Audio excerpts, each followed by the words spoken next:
podcast. Akala ko ito na ang pangarap ko pero hindi pa pala. Mama Loy, ikaw ba na-realize naman ako. Totoo na ba yan? na-realize mo ba na akala ko ito ang pangarap ko pero hindi pa pala? I mean, over the years, may mga pagbabago ba sa mga gusto mong ma-achieve in life? And can you unveil to us ano yung mga gusto mo pang i-achieve in life in the near future? Kwentuhan mo naman kami sa mga pangarap mo. The mic is yours. Alam mo, your dream has a way of haunting you. Dati nung college ako, gusto ko mag-masscom kasi gusto ko mag-work sa broadcasting. Tapos sino mag-aakala na after 30 years, dadalhin rin pala niya ako dito sa path na to na related sa entertainment, 'di ba? Tapos dati nung bata pa lang ako, nagdo-drawing na ako ng mga gowns, ng mga pero sabi ko gusto ko maging fashion designer paglaki. Tapos biglang ngayon, yung pamangkin ko pumasa sa school as ang course niya fashion design. So parang sabi ko, parang may way talaga yung universe na dalin ka kung ano talaga yung desires ng heart mo. Minsan nakakalimutan mo na dahil gusto mo maging practical, pero sa bandang dulo, doon at doon ka pa rin pala niya dadalhin. Minsan nakakalimutan mo na yung mga childhood dreams mo only to realize one day na parang andito rin pala ako. Parang sana inagahan ko na, no? Pero wala eh. Everything happens for a reason. So, no regrets. Kasi lahat ng mga pinagdaanan mo for maraming lessons learned eh. Ito na, tatanungin natin si Papa O. Akala ko ito na ang pangarap ko pero hindi pa pala. May pangarap ka po ba na gusto pang i-achieve in the near future? Kasi ginawa mong biro kamakailan na gusto mo pang magbalik eskwela. Are you looking forward po na mag-aral pa ulit? The mic is yours. Dati nangangarap ako, hindi natutuloy eh. Kaya hindi na lang ako nangangarap. Tapos dumadating na lang. Kasi doon ko lang natutuklasan na magaling pala ako doon. Ito pala yung para sa akin. Dito ako dinala ni Lord. So yon, ayoko ng mangarap kasi mas madalas na bibigo. O kaya conscious yung effort ko na magkatotoo o magkaroon ng realization. Kaya whatever comes, go lang. Basta gusto ko yung dumarating, itutuloy ko. Pag hindi ko gusto, aawatin ko. Basta go with the flow lang ako. Basta hindi ako nangangarap. At saka kung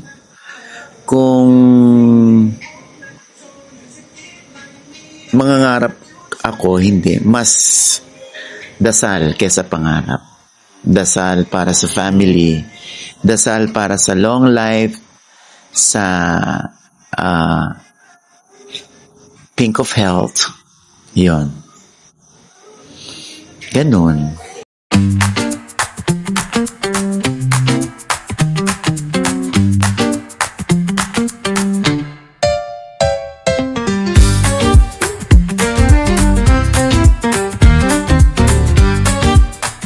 Pinaplano mo ba kung ano ang mangyayari sa buhay mo in the next 5 years? The mic is yours. Sa akin, hindi ko siya pinaplano. Ako, come what may, I leave everything to the Lord. I leave everything to our, ang hirap mag-English. Itinataas ko na lang siya sa Panginoon kung ano yung mangyayari. Basta for the good. And syempre, lahat naman good career, good health, and right conduct. Ganon. Basta wala akong plano. I just live up to the Lord. How about you, Tamerlane? Pinaplano mo ba yung gagawin mo sa buhay mo in the next 5 years? The mic is yours. Yeah. So, meron naman tayong mga short-term goals, meron tayong mga long-term goals. Achievable ha. Kasi minsan, baka mamaya malunod tayo sa sarili nating goal na hindi natin kaya pala. Alam mo yun? So, dapat kaya lang. Tulad yung maging beauty queen ako, ganun. Ayun yung mga goal na wag mong gawin. Whatever the plan, just ride along and have fun. Masistress ka pa, bibigyan mo pa yung problema yung ano mo. Pag bibigyan mo pa ng stress, bibigyan mo pa ng pressure sa sarili mo, walang ganun, ma. Pero siyempre, maganda pa rin yung merong Oo, may goal ka. Magpaka-stress. Yes, yung kayang achievable lang. Yung parang ganun na, alam mo, yun yung kaya mong bilhin. Kung ano and man. to be honest, ngayon ko lang i-reveal, yan po yung secret ng beauty ko. Yung hindi ako masyado nag-stress sa buhay. So, Yeah. kita nyo naman, di Di ba, ba? fresh? Any message sa mga young achievers? Ayan. Parang nahiya naman ako mag-message sa kanila, achiever na nga sila. Parang nahiya naman ako doon. Ako Mga talaga. ano lang, mga young, ano pa lang, na gusto ring, young na mga Di ba yung achievers, parang may mana-achieve na sa buhay? aspirants, yung mga ganun. Ano ba yung young achievers? Di ba may narating na gusto pa may mangyari pa? Yan, oo. Ayun, basta wag kayo makakalimot magdasal, magpasalamat, and laging iapak ang mga pa. Siyempre, saan pa ba naman iayapak yung paa? Kasi pangit ko nakatiwari. Oo, nasa lupa. Lagi, Yan. wala naman tayong pag-aapakan. Yan, just be humble. Yan. Dahil naniniwala po ako sa kasabihang, ang taong nagpapakababa ay itinataas at ang taong nagpapakataas ay ibinababa. Yeah. Ano nga pala, June 12 bukas, doon ako nag-start mag-video. Actually, ikikwento ko sa mga, ito yung kwento. Oh. Siyempre, nagwo-work ako na sa Malabon sa garment, fashion design, sa garment. design. Ngayon, siyempre, minsan may time na may pagkabubita ang bakla. Pumasok ako June 12. Katok ako ng katok sa gate. Akala ko nasaraduhan na ako. Yung pala, walang pasok. Bakit walang ano yun? June 12, Independence Day. Ng Philippines. Oo nga, sabi ko, oo nga. Tawag ako sa HRD, bakit sarado yung gate? Sabi niya, gaga, walang pasok, hindi mo ba alam holiday ngayon? Sabi ko, ala talaga ba? Oo. Sana sinabi niyo sa akin, gaga, in-announce na walang pasok, nasaan ka ba? Ayun. Sabi ko, di ba pumasok naman ako, bakit hindi ko alam na nag-announce. Sabi ko kasi kung nag-announce, so, kasi di ba mahilig ako umuwi. Kasi pag walang pasok, kunyari bukas walang pasok, uuwi na ako. Sabi ko, di sana umuwi na lang ako kahapon, maktol na maktol ako. Tapos umuwi ako sa boarding house, gigil na gigil ako kasi pagka umuwi ako ng Batangas, parang babalik na naman, ang bilis ng oras. So sabi ko, sige nga, dito na lang ako. Ubusin ko lang yung oras ko. Nag-video-video ako doon. Yun yung una mong Yes. talaga. Nung nasa boarding house na ako, nung wala akong magawa, doon ako nag-video na, ang ganda-ganda ko. Ano yung una mong Ang ganda. content? Yan nga yun. Ayun. Yung ang ganda-ganda ko. Tapos ilang views yun agad? Wala pa nung views. Sabi ko, bakit ang ganda-ganda ko? Bakit kamukha ako si Ann Curtis? Oo, doon ka nagsimula. yun. Oo nga. Tapos hindi gano'n. Tapos hindi ko na siya Pinanindigan mo na. Basta in-upload ko lang siya. Tapos, ayun, nagsimba na lang ako. Kung ano, basta hindi ako masyado nag-ano kung ano yung binidyo. Tapos nung umaga, ayun na. Na yung cellphone ko nakakonect sa speaker ng office. Ayun na, tunog ng tunog. Ayun na yung mga comment. At ang ina mo, hayop ka, anong kapala mukha mo? Anong kamukha mo si Ann Curtis? Ina mo, bugbugin kita mukha kang kabayo. Ayun. Ina mo, nakakapikon ka, ganyan. O yun dahil sa sinabi kong yun. So that situation, yes. na-gets ko na, ito pala yung formula para mag-trendy ka, para makuha mo yung attention ng tao. It's either gagalitin mo sila or gagawa ka ng kabutihan. Yan. So, ang ginawa ko, nagmaganda nila ako sa lahat ng mga videos ko. Yung parang minsan hindi ko na kinakaya yung mga bashing. oo. Kasi may mga death threat na ako natatanggap sa Talaga? Oo, sa pagmamaganda ko. Yan. May mga nag-post sa Twitter, may mga nag-post sa lahat. Oo, tapos ayun. Tapos that time, nung ginagaya ko na lagi si Ann Curtis, lagi niyang nilalike yung lagi siya nagko-comment sa Twitter ko. Na makita kami. Oo. Oo, na makita kami. Oo. Tuwang-tuwa ako kasi syempre nagpakilala ako. I know, sabi niya. Tapos sabi ko, Minsan direct, okay lang po ba sabi ko, direct? pa-picture ako sa'yo after ha. Oo, sabi mo Tapos kay kaya isa sa mga pinakamabait na artista si Ann, di shoot kami noon.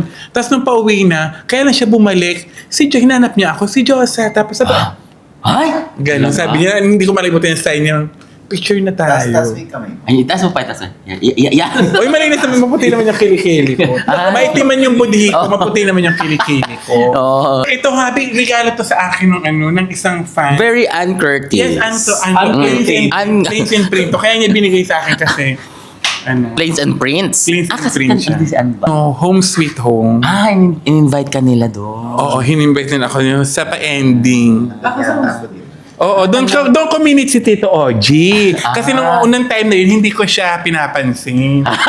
Nag-ano na, si Oji, gusto mo ba mag-artista? Oo. Ay, hindi po. Tapos, si Oji Diaz ba talaga to? Gaga si Oji Diaz ako. Tapos tinignan ko yung followers. Mas malaki yung followers. May message ka. Ay! Ayun.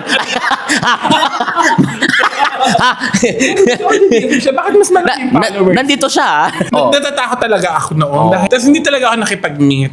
Tapos nung inano ko sa Home Sweetie Home, naalala ko, ay si Tito OG nga pala nandun. Nung nandun ako, nagsushoot na ako sa hospital, sabi niya, Tito, kung talagang kayo po yan, Hubad magkita kayo. po tayo. Sabi, sige, punta ka dito sa sa studio. Sabi ko, ay, dito po kami sa sa parang labas ng hospital.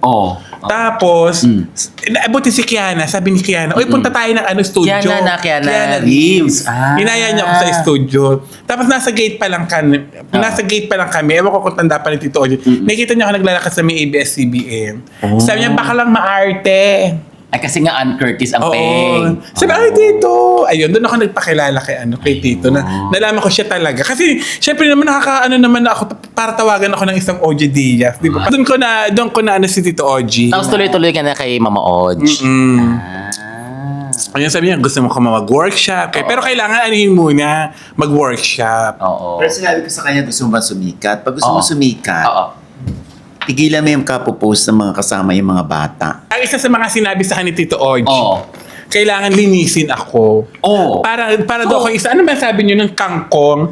Para ako isang kangkong na parang hinango sa putikan. Para magkaroon ka ng premium, magkaroon ka ng value, para kang kangkong. Yung kangkong, pipitasin mo lang yun sa may tubig. O ayan, kangkong, sa'yo na. Pero hindi mo nilinis. So, dapat linisin mo para magkaroon ng presyo. Oo nga. Parang kung gusto mong di ba mas mahal ang banana Q kaysa sa saba? Diba? O, di ba? Ginawa mong banana Q. Kumbaga, nirepackage mo yung saging para mas magmahal. Tingnan mo, mukha bang mahal? Hindi. Nung dati, nasa putikan akong kangkungan. So ngayon, nasaan Pero na? ngayon, para na akong kangkong sa Chowking. Oo nga. Tapos Kakasample niya ng kangkong. Wala tuloy siyang kangkang. And that's another day, another The Mic is Yours.